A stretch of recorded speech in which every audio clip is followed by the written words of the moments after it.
Programme के प्रायोजक हैं Techno Herald, one of the best institute for GATE and other technical exams.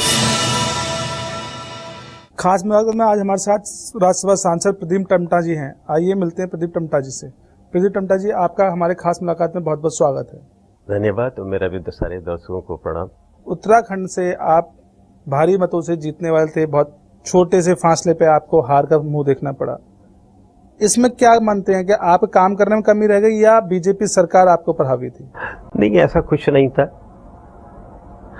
पूरी तरह से बीजेपी के खिलाफ माहौल था। बीजेपी वहां पर पूरी तरह से असफल रही, क्योंकि जिस तरह से प्रधानमंत्री ने 2017 में वहां पर स्टेट इलेक्शन में आकर कहा था कि आप लोग डबल इंजन की सरकार है, केंद्र में हमारी सरकार है, राज्य में अगर आप हमको सरकार देंगे तो यहाँ के विकास की गति में तेजी बढ़ेगी। और 2-2.5 साल के कार्यकाल में पूरी तरह से सरकार असफल हुई थी, हर फ्रंट में असफल हुई थी। और खुद बीजेपी और मेरी वाली सीट पर मान के चल रही कि हम हार रहे हैं। और लगता यही है कि जो बीजेपी की असफलता, जो सफलता के पीछे जो पोलराइजेशन उन्होंने लास्ट टाइम में किया, जो चीज़ों को एक्चुअली ये सारा का जो चुनाव इस समय बीजेपी ने लड़ा है वो अपनी 5 साल की उपलब्धियों पर कहीं नहीं था। 5 साल मोदी ने इस देश के आर्थिक व्यवस्था में कोई सुधार किया, जो उन्होंने 14 में तमाम तरह के प्रोमिसेस किए थे। हम काले धन की फ्रंट में क्या कहते हैं सुधार करेंगे, काला धन वापस लाएंगे, रोजगार के फ्रंट में 2 करोड़ को रोजगार प्रतिवर्ष पैदा करेंगे। हर जो इकोनॉमिक सवाल था, जिसको विकास का सवाल है, उस फ्रंट पर पूरी तरह से बीजेपी असफल हुई थी। और जो लास्ट 3-4 महीने के अंदर जो पोलराइजेशन उसने किया था, उसमें जो वहाँ की दुर्भाग्यपूर्ण जो घटना भी घटी थी, उस कुछ चीज़ ने उस माहौल को, जो एक देशव्यापी माहौल था, उसका जो असर है। इसलिए मैं नहीं समझता हूँ कि ये चुनाव वहाँ पर बीजेपी ने कोई अपनी सकारात्मक पॉजिटिव कार्य पर जीता है। वो एक नेगेटिव मुद्दे पर चुनाव लड़ा गया था। कभी कभी ऐसा हो जाता है कि जब लोगों को लगता है कि मेरा अस्तित्व ही चुनौती पर है, तो लोग उस बहाव में बह जाते हैं। इसलिए मैं नहीं समझता हूँ कि ये इस समय जो उपलब्धि बीजेपी को मिली वो कोई उसके पॉजिटिव 5 साल के मोदी सरकार के देश और उत्तराखंड के विकास के योगदान के आधार पर मिली। ध्रुवीकरण की राजनीति का एक असर था। और उत्तराखंड का जो सामाजिक ताना बना है वो खास तरह के पोलराइजेशन के लिए जो बीजेपी का एक है कि एक समाज के एक वर्ग को दूसरे वर्ग को खड़ा कर दो, उसमें वो सफल रही। तो आप देखिए, कांग्रेस सरकार की सारी सीटें 2019 के चुनाव में सफाया हो गया। क्या कांग्रेस के पास कोई ऐसा मुद्दा या ऐसी कोई उपलब्धि नहीं थी उत्तराखंड में गिनाने के लिए जिससे वो अपनी कोई एक भी सीट बचा पाती? आपने बहुत चीफ फाइट करी, आप भी हार गए। देखिए, सवाल उत्तराखंड का नहीं, क्योंकि राष्ट्रीय स्तर पर और उत्तराखंड का एक हमेशा एक मिजाज रहा है, कभी 500 सीटों पर हम जीते हैं और कभी 500 सीटों पर बीजेपी जीती है। और इसलिए उस अनुरूप है। और सवाल उत्तराखंड का नहीं था, सवाल राष्ट्रीय स्तर के स्तर पर था। और कभी कभी मैंने कहा ना कि जब कोई ऐसा मुद्दा आता है इमोशंस का बांटने का आधार पर, और नहीं तो राजनीतिक उपलब्धि। आपने पूरा चुनाव देख लिया मोदी जी का 2019 का जो चुनाव था, लोकसभा का चुनाव, उस हरियाणा में सारा उस चुनाव पर कहीं भी क्या मोदी ने अपनी आर्थिक उपलब्धि पर, सामाजिक ताने बाने पर, देश के विकास पर क्या ये चुनाव लड़ा है? जो प्रधानमंत्री कहने लगे कि मुझे पुलवामा के नाम पर वोट दो, एक तरफ चुनाव आयोग आपसे कह रहा है कि आप धार्मिक या अपनी अन्य चीज़ों का इस तरह का पोलराइजेशन पे चुनाव नहीं मांगेंगे, और आप उन्हीं मुद्दों पर सारे जा रहे हैं। तो मैं लगता है कि ये तात्कालिक विजय है और बीजेपी इस समाज को तोड़ने में इन 5 सालों में बहुत सफल रही है।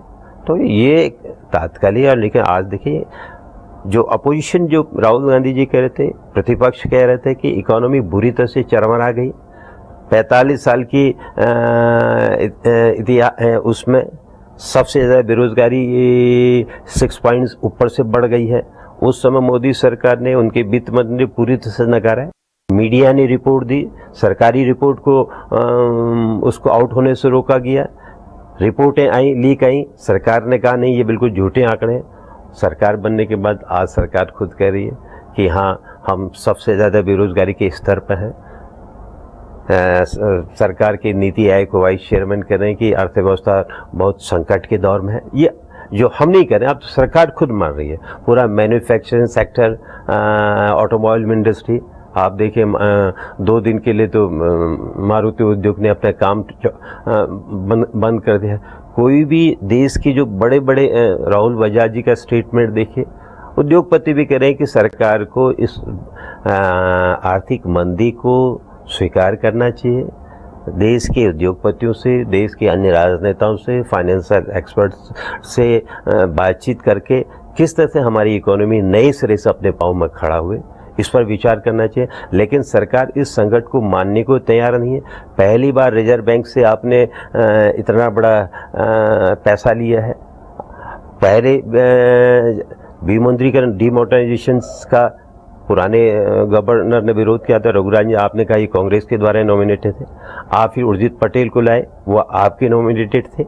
लेकिन जब उनके ऊपर दबाव डाला गया तो उन्होंने भी देखा कि जिस पद में मैं बैठा हूं, सवाल एक व्यक्ति का नहीं है, देश की अर्थव्यवस्था का सवाल है, रिजर्व बैंक नामक इंस्टीट्यूशन को बचाने का सवाल है। तो उन्होंने मना कर दिया। कांग्रेस ने भी सोना बाहर गिरवी रख के आए थे जब आर्थिक मंदी मनमोहन सरकार में कांग्रेस ने भी यही स्टेप उठाया था। कांग्रेस ने देश का सोना बाहर गिरवी रखवाया। देखिए उन्होंने क्या करा अलग?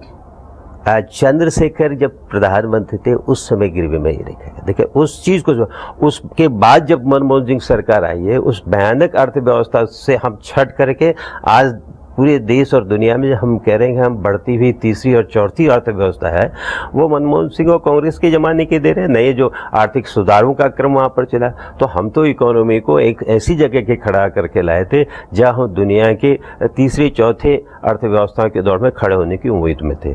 हम 8% तक की GDP को ले गए थे। आज सरकार ने तमाम आंकड़ों को छिपाने के बाद भी आज हम सबसे ज्यादा लो स्तर के GDP पर हम चले गए हैं। अभी तो जो 3-3 महीने के जो आंकड़े हैं उसमें तो 5% पे जो अधिकांश इंडिपेंडेंट एक्सपर्ट है कह रहे कि वो कुछ कह रहे 5% से भी नीचे है। सवाल है कि हम आपको एक भली खाली अच्छी इकोनॉमी, जो हमको हालत चंद्रशेखर के जमाने से जब मिली थी, नए इकोनॉमिक सुधारों के जहाँ PV नरसिम्हा राव जी के और हमारे आज के मनमोहन सिंह तब वित्त मंत्री थे, देश और दुनिया के आधार पर हमने अर्थव्यवस्था को आगे की ओर बढ़ा। आज तो आप क्या कहते रहे कि हम आगे बढ़ रहे हैं, आप उस तथ्य को मानने को तैयार नहीं है कि हमारी अर्थव्यवस्था हमारा एक बहुत ही बड़े आर्थिक संकट के दौर में गुजर चुकी है। जबकि सब कह रहे हैं, अखबार कह रहे हैं, मीडिया कह रही है, उद्योगपति कह रहे हैं। आपका ऑटोमोबाइल सेक्टर जो डायरेक्ट और इनडायरेक्ट रोजगार, क्योंकि ऑटोमोबाइल्स का मतलब सिर्फ कार बनाना, ट्रक बनाना है, उस पर लाखों लोग इनडायरेक्ट रूप से भी रोजगार को पैदा करें। आप विमुद्रीकरण को, डिमोनेटाइजेशन को मान ही नहीं रहे कि इससे कुछ गलत हुआ। और आज सरकारी फ्रंट में जो अलग अलग रिपोर्टें आ रही हो रही, ये सबसे बड़े आर्थिक घोटाले के सूत्र थे। तो जब तक सरकार अपने इन 2-5 सालों के आर्थिक जो कदम उसने उठाया, जिससे इकोनॉमी नीचे गई है, उसको स्वीकार नहीं करेगी, तब तक सुधार की कोई संभावना दिखती नहीं है। और कब तक आप पोलराइजेशन पर, नॉन इकोनॉमिक इशू पर देश के लोगों को ध्यान बटा रहे हैं। जैसे आज प्रधानमंत्री का हर अखबार में आ रहा है कि प्रधानमंत्री कूड़े बीनने वालों के साथ रेड कार्ड पर में बातचीत कर रहे हैं। तो ये ध्यान बटाने के अलावा और क्या कहा जा सकता है? आप कहना चाहते हैं जो बीजेपी सरकार है, मुद्दों की राजनीति ना करके आपकी भावनाओं की राजनीति करती है, आपको ध्यान बटाने का काम कर रही है। आज वो बिल्कुल जो धर्मनिरपेक्षता को लेकर राजनीति कर रही है। देखिए जो इश्यू है धर्मनिरपेक्षता, सेकुलरिज्म तो हमारा कोर प्रिंसिपल है। ये देश के सबसे बड़ी हमारी न्यायालय के डिसीजन है कि secularism is the basic structure of the constitution, और जो बेसिक स्ट्रक्चर है को आप बदल नहीं सकते। सवाल है कि जो बीजेपी ने कहा था हम इकोनॉमिक रिफॉर्म करेंगे, हम रोजगार के अवसर पैदा करेंगे, क्या आज वो सरकार कहते कहते इन इश्यू पर बात करने को ही तैयार नहीं? आज तो आपकी सरकार है, आपको क्या कहते हैं कंफर्टेबल मेजोरिटी है। तो विपक्ष ने तो आज बीजेपी की, आज ये कांग्रेस पार्टी ने देशव्यापी आंदोलन का जिम्मा लिया। आज हमारी वर्किंग कमेटी दिल्ली के अंदर बैठी हुई थी, जब सरकार मानने को तैयार नहीं है कांग्रेस उसी लिए देशव्यापी स्ट्रगल कर रही कि पहले अर्थव्यवस्था को संवारो, रोजगार के सवाल पर बातचीत करो, अर्थव्यवस्था को सुधारने में पहल करो, और जब तक ये नहीं होती देश के अन्य क्राइसिस को हल नहीं कर सकते। आखिर इकोनॉमिक इश्यू तो रियल इश्यू है। क्या इस देश के लोगों को, नौजवान को रोजगार का इश्यू रियल नहीं है? क्या इस देश के अंदर जो आपकी स्वास्थ्य सेवाएं चरमरा रही हैं, आप आयुष्मान की बात करें, आयुष्मान का कार्ड कहीं चल नहीं रहा है, किसानों के क्षेत्र में कोई नया परिवर्तन आपने किया नहीं है, कि इकोनॉमिक इश्यू है वो मुख्य सवाल है। आप मैन्युफैक्चरिंग पूरी तरह से तबाह हो गई है। इन इश्यू पर बात अगर आप नहीं करेंगे तो कांग्रेस का और हर लोकतंत्र में प्रतिपक्ष का काम ही है ये कि अगर सरकार राह में नहीं चलती है, सरकार चेतावनी को नहीं समझती है, तो सरकार के खिलाफ सड़कों में आकर के अपने लोकतांत्रिक अधिकारों का इस्तेमाल करे, जनतंत्र को, संविधान को बचाने के लिए आगे बढ़े। क्या इन सब पूरे मामलों में आपको लगता नहीं कि कांग्रेस में भीतर अपने अंदरूनी कलह जितने हैं, नेतृत्व कमी कांग्रेस सरकार में अपने लिए खुद है? नहीं, कहीं नहीं। कांग्रेस पूरी तरह से एकजुट है, कोई नेतृत्व की कहीं पर कोई वो नहीं है। कांग्रेस पूरी तरह से। राहुल, आपके राष्ट्रीय अध्यक्ष इस्तीफा देते हैं और बोलते हैं कि गांधी परिवार से अगला अध्यक्ष ना चुना जाए, उसके बावजूद आपने सोनिया गांधी जी को राष्ट्रीय अध्यक्ष बनाया। देखिए, हमारा राष्ट्रीय कांग्रेस नहीं, देखिए वो राहुल जी ने एक बड़े उस पर जब, क्योंकि चुनाव में हमारी असफलता हुई थी, तो उन्होंने एक बड़ी जिम्मेदारी को लेते हुए, ये हर डेमोक्रेटिक प्रिंसिपल पे है कि जब आप सफलता का श्रेय लेते हैं तो उसी के साथ अगर कभी कभी नाकामी हासिल होती तो उसका भी श्रेय नेतृत्व होता है। उसी लोकतांत्रिक परंपरा को आधार पर राहुल जी ने ये बात की। लेकिन ये बीजेपी थोड़ी तय करे कि हमारा राष्ट्रीय अध्यक्ष कौन हो, ये कहते मीडिया थोड़ी तय करे कि किसी पार्टी का राष्ट्रीय अध्यक्ष कौन हो। और ये राहुल गांधी जी ने बोला था कि राष्ट्रीय अध्यक्ष जो नेक्स्ट अगला राष्ट्रीय अध्यक्ष जो बनाया जाए, देखो गांधी परिवार से ना हो। राहुल गांधी जी की एक भाव थी। देखिए, गांधी परिवार का इस देश की सामाजिक राजनीतिक स्वतंत्रता के आंदोलन में बहुत बड़ा योगदान है। ये क्या कोई है ऐसा परिवार जिसने दो अपने परिवार के सबसे महत्वपूर्ण लोगों को तो इस देश की एकता और अखंडता के लिए बलिदान कर दिया? क्या लोग इंदिरा जी के बलिदान को भूल सकते हैं? क्या राजीव जी को बलिदान को देश भूल सकता है? क्या जवाहरलाल नेहरू जिन पर आज पूरी तरह से संघ परिवार हमला कर रहा है, और वो सिर्फ नेहरू जी पे ही हमला नहीं करा, असली हमला उनका गांधी जी की विरासत पर है। क्योंकि गांधी जी का इतना बड़ा व्यक्तित्व है कि अभी डायरेक्ट वो गांधी जी की विरासत पर हमला करने में डरते हैं, इसलिए नेहरू पर निशाना करके गांधी पर निशाना करना है। ये विरासत हमारी आज़ादी की विरासत है, सबको साथ लेके चलने की विरासत है, और इसलिए हर कांग्रेस का वर्कर चाहता है भाई कि कौन हमारा नेतृत्व करे। डेमोक्रेटिक पार्टी में आपका पार्टी का वर्कर तो तय करेगा ना, लोग तय करेंगे कि कौन आपका नेतृत्व तय करे। तो हमारा वर्कर जिसको चाहता, और एक राहुल जी ने एक बात की थी, उसने लोगों ने उनका सम्मान भी किया, और सोनिया जी सर्वसम्मति की नेता हैं हमारी, तो उसमें तो दूसरे दलों को क्या आपत्ति होनी चाहिए, बीजेपी को क्या आपत्ति होनी चाहिए?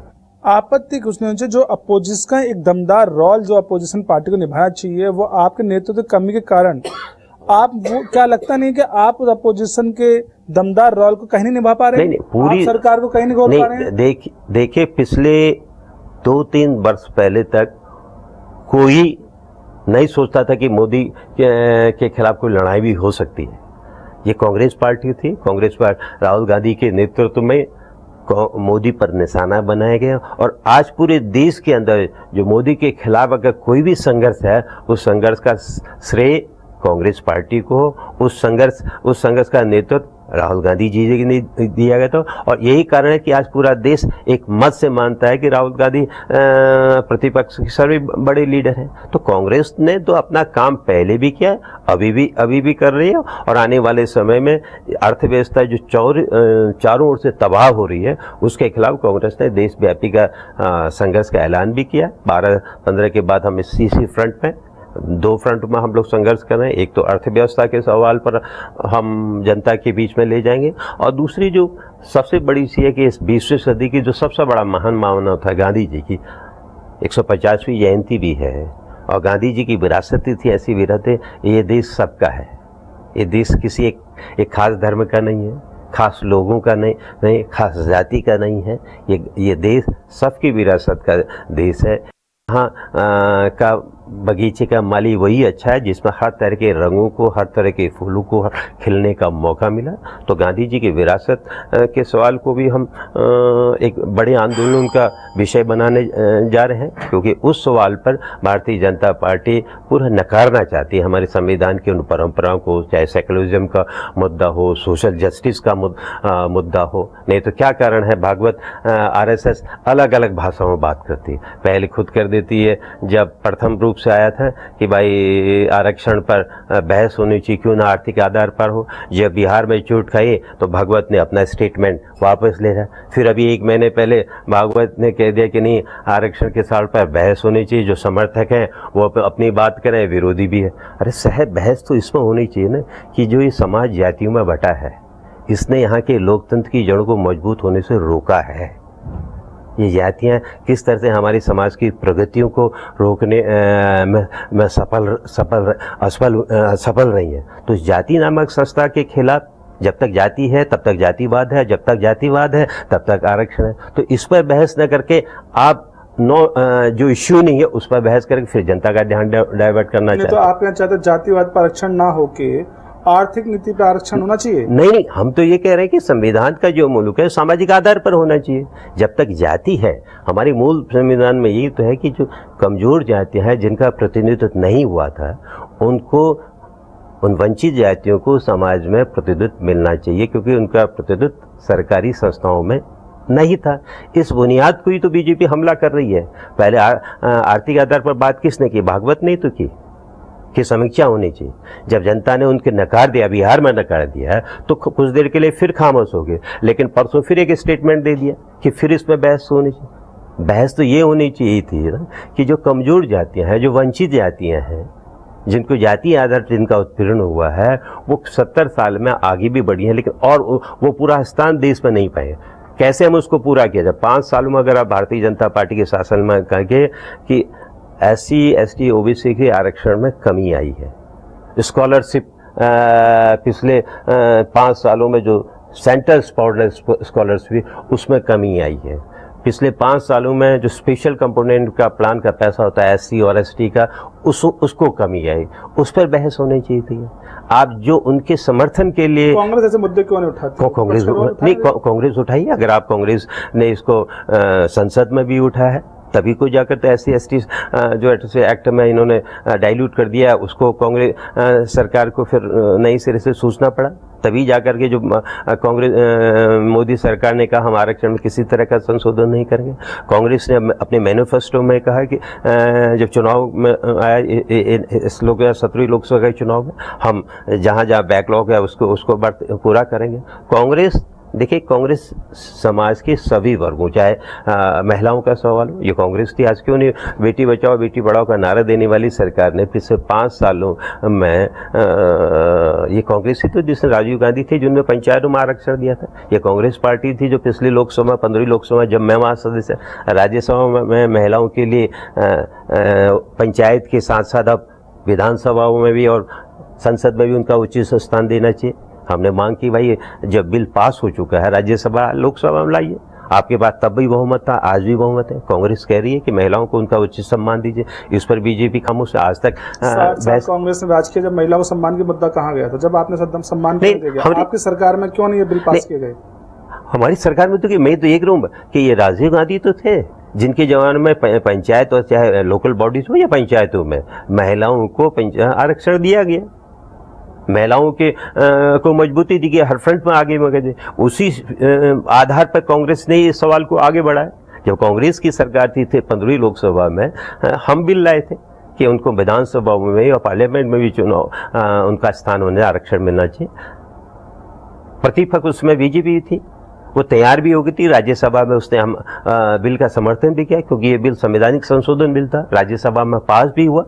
जब हम लोकसभा में आए, बीजेपी ने क्या कहते हाथ खींच दिए, पीछे हो गए, ये कहते हुए कि सब मार्शल का प्रयोग नहीं होगा।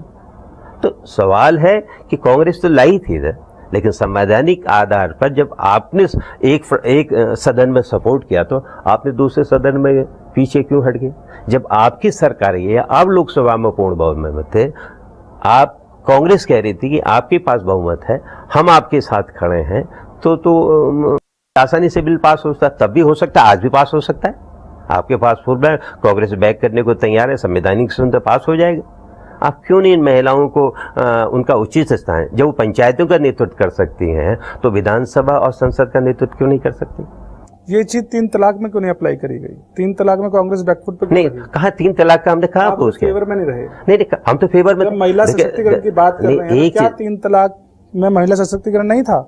ठीक, बिल्कुल। हम किस नहीं, हम कहा 3 तलाक है। देखिए चीजों को नहीं, देखिए 3 तलाक को देश की सबसे बड़ी न्यायालय ने, उच्चतम न्यायालय ने अवॉइड कर दिया।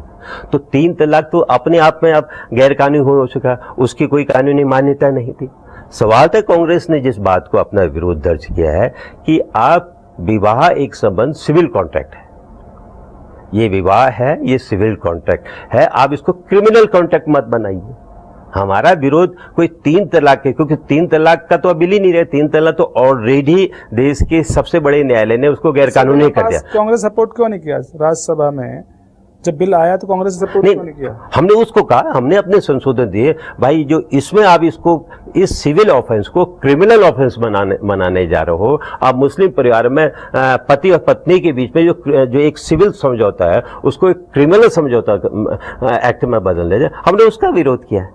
सवाल ये है, देखिए एक चीज है, नहीं, अगर बीजेपी महिलाओं के इतने ही पक्ष में, महिला सशक्तिकरण के लिए आपने इतनी बड़ी बड़ी चीजें करी, जब 3 तलाक में महिला के साथ उत्पीड़न हुआ गया, जिसमें हम लोग कहते हैं 3 तलाक एक महिला सशक्तिकरण के खिलाफ एक बहुत बड़ा कदम है, कांग्रेस साथ में क्यों नहीं खड़ी? कांग्रेस साथ में खड़ी थी। कांग्रेस 3 तलाक के जो कानून को जो सरकार लाई थी, हम उसके जो सेकंड पार्ट थे, 3 तलाक को पहले ही देश के सर्वोच्च न्यायालय ने कह देते हैं गैर संवैधानिक है, गैर कानूनी है, तो अब उसमें कोई नई बिल की, कोई नई कानून की जरूरत ही नहीं थी। सवाल था, हम उसके सेकंड पार्ट के विरोधी थे, जब उन्होंने इस सिविल समझौते, दुनिया में कहीं नहीं है कि पति पत्नी के बीच में जो मैरिज एक्ट है वो सिविल कॉन्ट्रैक्ट माना जाता है, सिविल लॉ का पार्ट होता है, उसको आप क्रिमिनल ऑफेंस बना रहे हैं। और उस महिला के क्या कहते हैं, एक तरफ पत्नी जेल में चले जाएगा, पत्नी का भरण पोषण कौन करेगा? हम उस सवाल पर हमने विरोध किया था। बताइए बीजेपी, अगर आप इतनी महिलाओं के चिंतक हैं, इस देश के सर्वोच्च न्यायालय एक फैसला दिया था सबरीमाला के मामले में कि 10 से 50 वर्ष की उन्होंने दिया तो not daughter of lesser god, कि छोटे भगवान की कम संतानें नहीं महिलाएं। आपने वहां पर क्यों किया था कि सुप्रीम कोर्ट में को यहाँ पर छेड़खानी नहीं करनी चाहिए? अगर आप इतने ही महिलाओं के पक्ष में थे तो वहाँ हिंदू महिलाओं के पक्ष में जो देश का सबसे बड़ा न्यायालय था, एक कानून बना के लाया था, आपने उसके खिलाफ पूरे देश में हमारे धार्मिक अधिकारों पर हमला है कह करके महिलाओं को अधिकार नहीं दिया।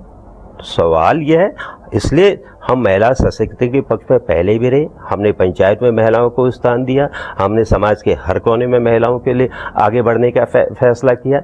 हमारी सरकार ने आगे, और हमारी सरकार आज भी कह रही है, हमारी पार्टी आज भी कह रही है कि आओ अब अगर मोदी सरकार रियली में महिलाओं के सशक्तिकरण को चाहती है कि देश की पार्लियामेंट में, राज्यसभा से बिल पास है, लोकसभा में महिलाओं के रिजर्वेशन के लिए आए, कांग्रेस पार्टी उसको सपोर्ट करने को तैयार है। क्यों नहीं बीजेपी इस सवाल पर पीछे हट रही, क्यों नहीं बिल लाने को तैयार है?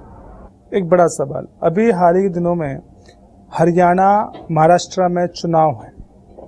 एक तरफ जहां बीजेपी जोर शोर से चुनाव की तैयारी लग रही है, वहीं कांग्रेस हताश महसूस हो रही है, बैकफुट पे समझ में आ रही है। आपकी टिकट नहीं हुई, आपके यहाँ से बहुत बड़ी नेता हरियाणा के थे भूपेंद्र सिंह हुड्डा, उनको भी पार्टी से निकालने वाली बातें चलती रही, लेकिन अब वो आपके प्रभारी बन गए हैं। क्या लगता नहीं कि आत्मविश्वास की कांग्रेस में कमी है? कांग्रेस पूरी तरह एकजुट है। आप लोगों ने, बीजेपी ने, सबने शोर मचाया था, लेकिन कांग्रेस हरियाणा हो या कांग्रेस महाराष्ट्र में एकजुट है। कांग्रेस में भूपेंद्र सिंह हुड्डा हमारे सीनियर लीडर हैं, इसलिए कहीं पार्टी से जाने का कोई तो प्रश्न नहीं। ये तो बीजेपी का ही हवा था कि ये, और पूरी तरह हम चुनाव के लिए कटिबद्ध हैं। हाँ, बीजेपी जो काम कर रही है इस देश में लोकतंत्र की जड़ों को कमजोर करने का जो उसका प्रयास है कि एक एक तरह से धनबल के द्वारा उसने सीबीआई से लेके ईडी तक को, ईडी को तो आज से अगर 1 साल पहले लोग जानते भी नहीं थे कि ईडी भी कोई संस्था होगी। सीबीआई के बारे में तो लोग जानते थे कि हमारी देश की सबसे बड़ी इन्वेस्टिगेशन एजेंसी है, इसलिए आपराधिक मामलों में बड़े अपराध में सीबीआई का रोल है। ईडी को तो कोई नहीं जानता। आपने चुन चुन कर जो अनकंफर्टेबल लीडर हो सकते थे उनके ऊपर दबाव डाला। आप बताइए, तेलुगु देशम के 5-4 राज्यसभा के जब लोकसभा का चुनाव हो रहा था तो भारतीय जनता पार्टी के एक लीडर जो उनके राष्ट्रीय प्रवक्ता भी रहे हैं,